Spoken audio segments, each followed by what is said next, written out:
नमस्कार. मुलगी ओरडत होती तरीही तिच्या बापाने तिला सोडलं नाही.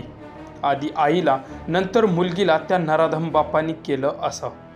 सविस्तर बातमी पुढे पाहण्याआधी तुम्ही आपल्या चॅनलवरती नवीन असाल तर मित्रांनो, आपला आरजी मराठी न्यूज चॅनल जरूर सबस्क्राईब करून घ्या. अहमदनगर जिल्ह्यात एक संतापजनक घटना. या घटनेनं संपूर्ण जिल्ह्यात खळबळ उडाली आहे. घरात फक्त बायको आणि त्याच्या 2 मुली.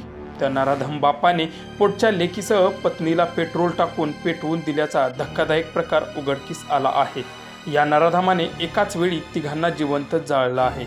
यात महिला आणि तिच्या 2 मुलींचा नाहक बळी गेला आहे. फक्त एका संशयामुळे अख्खा संसार उद्ध्वस्त झाला आहे.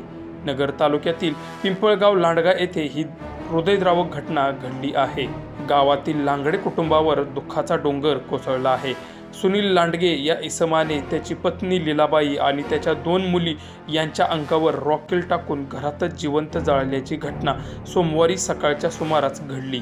या घटनेनं परिसरात तसेच तालुक्यात एकच खळबळ उडाली असून आरोपी विरुद्ध नागरिकांनी संतप्त भावना व्यक्त केल्या आहेत. आरोपीने हे निर्दयी कृत्य संशयाच्या कारणाने आणि दारूच्या नशेत केल्याची चर्चा आहे. दरम्यान दारूच्या नशेत असलेला आरोपी सुनील लांडगे याला पोलिसांनी ताब्यात घेतलं आहे.